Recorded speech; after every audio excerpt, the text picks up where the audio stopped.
Welcome back to part 2 of lesson 4. Now hopefully our painting is dry by now, and we're just going to be putting some midtones in to create the illusions of trees and grasses. So we're going to mix a bit more yellow into our green just to make a lighter shade of green. We might want to put a little bit of brown and black in there just so it's not bright green.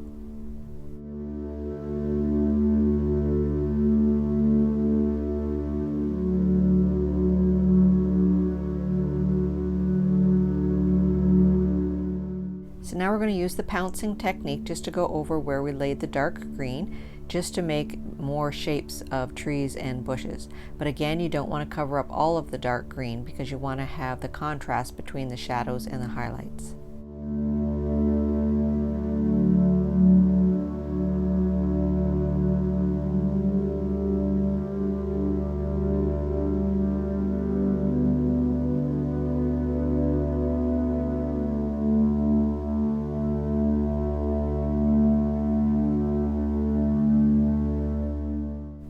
So you don't have to follow the reference photo exactly. Like I said, we're not going to be putting the table out front. And you can also add some little trees and bushes wherever you like. It doesn't have to be exactly as the picture, but just kind of make some textures, some different heights, and some different colors as well.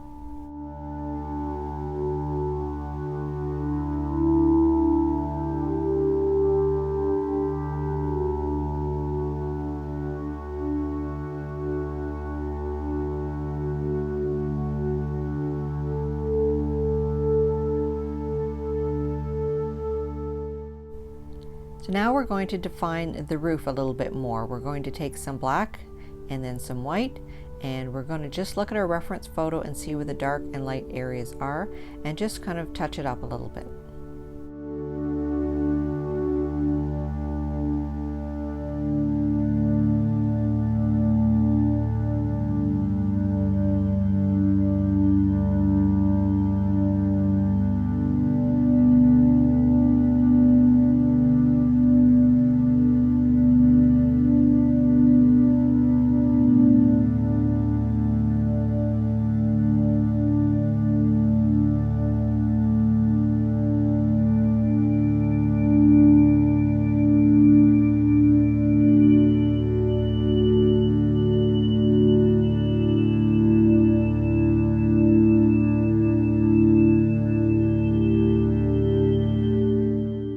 So this is the time, if you've made a little boo-boo or you don't like the way something looks, that you can just paint over top of it. Again, that's one of the beauties of acrylic paint. Black and white easily go over top of each other once the layers are dry. So you really can't make a mistake that you can't fix.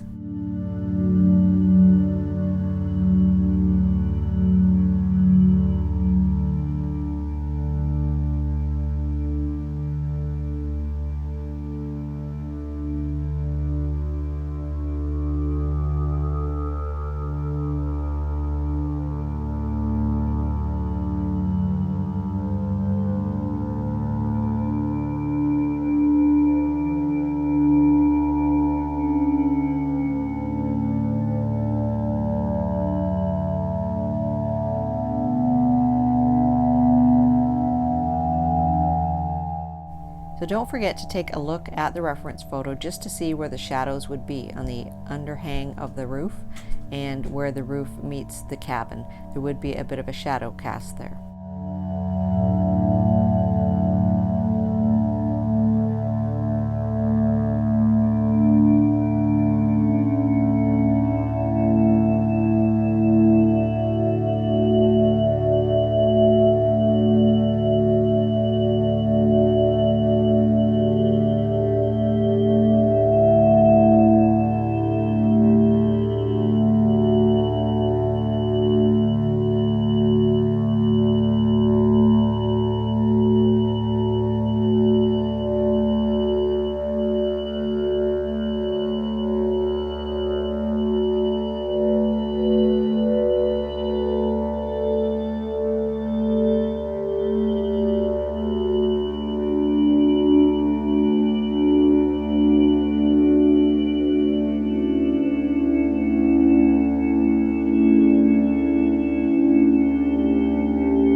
once you're happy with the roof, we're going to do the same with the rest of the cabin.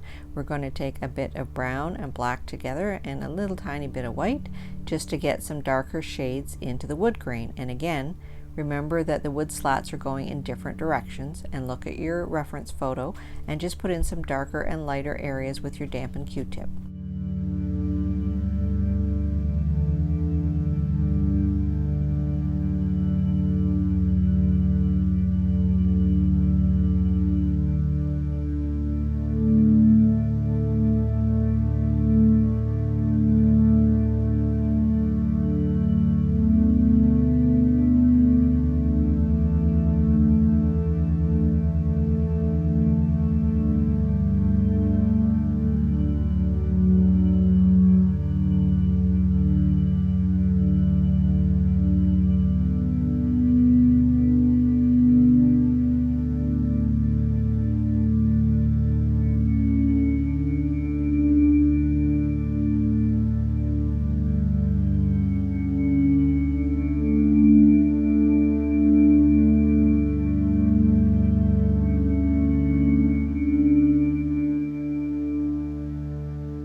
Now again, it's up to you. I didn't follow the reference photo exactly in that there were a couple little windows up on the top, but if you'd like to add those in, now would be the time to do that.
So again, this is the time-consuming part, but well worth it. Just keep going back and forth with the lights and darks to make sure that there's enough contrast, because that's what will make your barn look really realistic. So now we're going to take our damp Q-tip and tip it into the black, and we're just going to put the little doors and windows into the bottom cobblestone area of the cabin.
Now on the right side of the cobblestone, it looks like there might be a wood pile or something sitting there. So I'm just kind of making the illusion of some little logs and just kind of dragging the paint out a little bit. And here is where you can also add a few more details to your cobblestone if you like.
We're going to take our Q-tip again and dip it in the black and just sort of outline the division between the stone and the wood and any little details and corner pieces on your cabin.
So again, we're putting in some more shadows with a little bit of brownish black just where the roof is overhanging on the cabin, just to make it look more realistic.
So adding these layers might seem time consuming and frustrating, and especially if you have a lack of patience, but it is definitely worth the wait. Like I said, painting is all about layers and getting rid of the awkward phase by adding all these layers, and it will give you depth and make your painting really pop.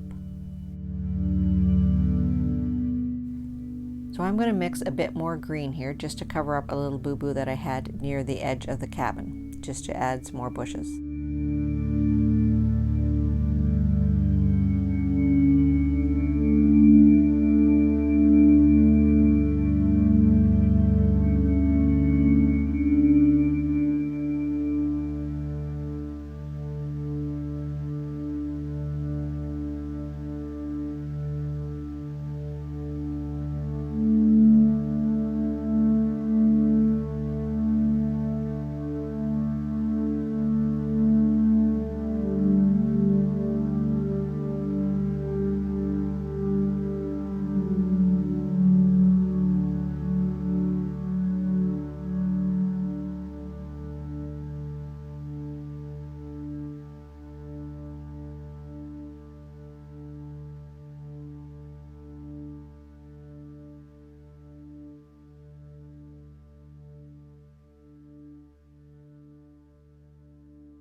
I'm going to take a bit more of the green and just add a little bit of grass around the base of the cabin, just so there's not a harsh line between where the floor of the cabin is and the ground starts.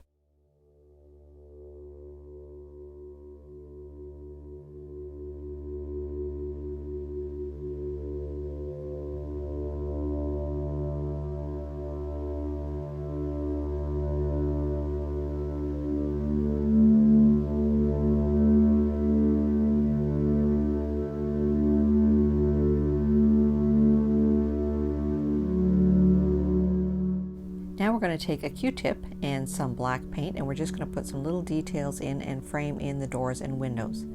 Then I'm going to dip the other end of the Q-tip into some white just to add some highlights to the same areas.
Adding these tiny little details might not seem important, but you will find it will make your painting pop.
Just going to take a bit more white, and again, looking at your reference photo, really see where the bright white highlights are on the wood, and that will just make your painting seem more three-dimensional.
So now we're going to add a bit more bright yellow to our green to put the really bright highlights on the tips of our little shrubs and throughout the grass, just to show where the sun would be shining.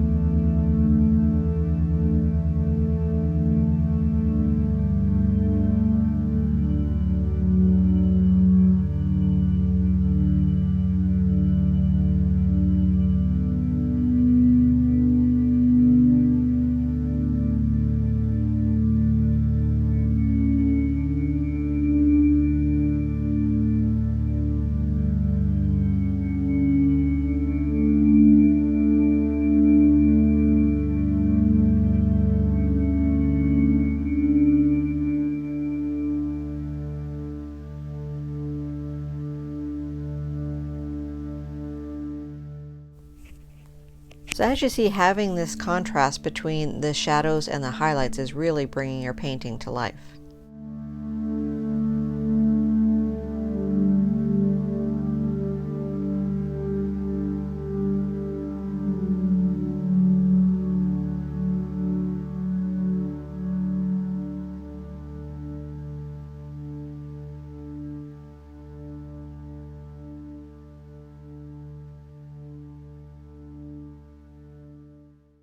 So finally, we're going to add a little bit of white to our yellow-green mixture, and this gives the illusion of maybe some tiny little flowers throughout the grass and some really bright highlights on the shrubs.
And if you find you've added too much white and you don't like the way it looks, just go back in with some darker green and darken that up again.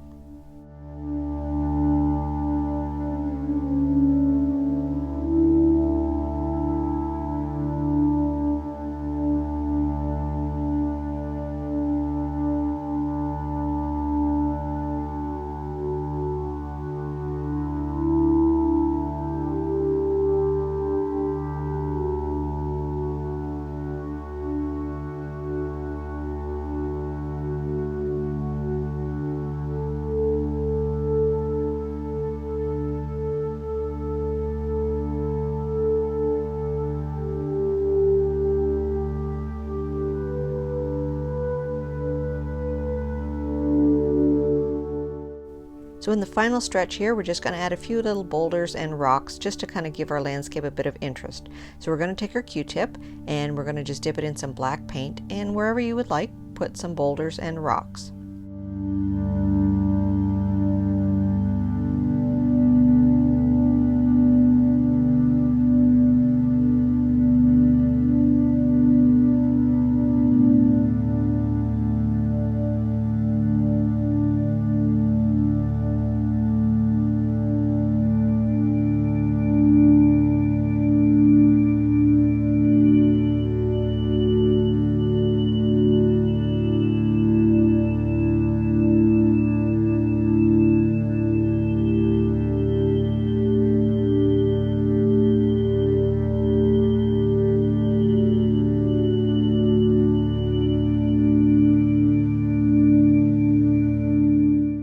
Then we're going to dip our Q-tip into white and just go over the tops of the rocks to create a highlight.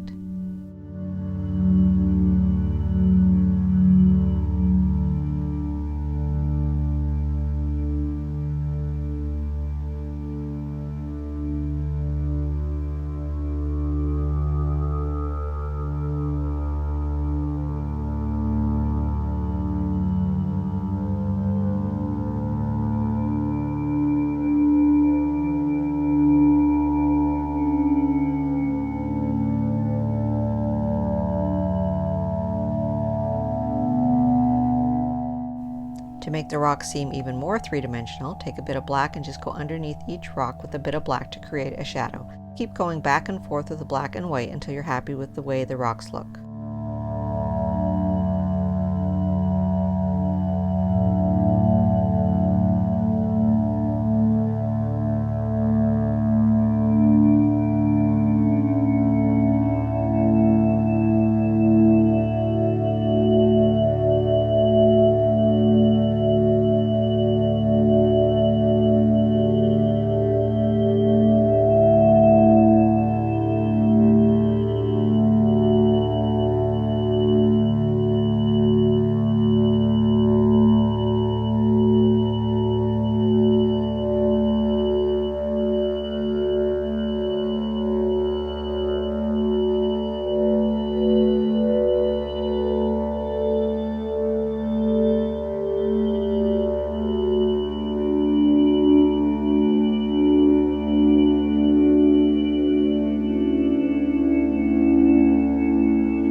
Now we can take a bit of yellow and just add a few more little highlights to the grass along the base of the cabin. Then we're going to just take a toothpick and some white and yellow just to put some tiny little grasses around the edge of the cabin. And this is the time just to go back, check your reference photo, and fix up any areas that you're not happy with.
So we've learned in this lesson how texture can really bring a painting to life, and that you can use a variety of household items to create the illusion of that texture.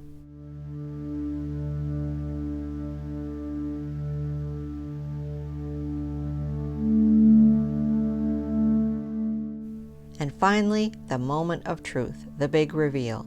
Carefully peel back your tape if you're working on paper, making sure not to rip it. And if you're on canvas, you're already finished. So it just goes to show you that you don't need expensive materials to make something that you can be quite proud of. So we will see you next time, and take care.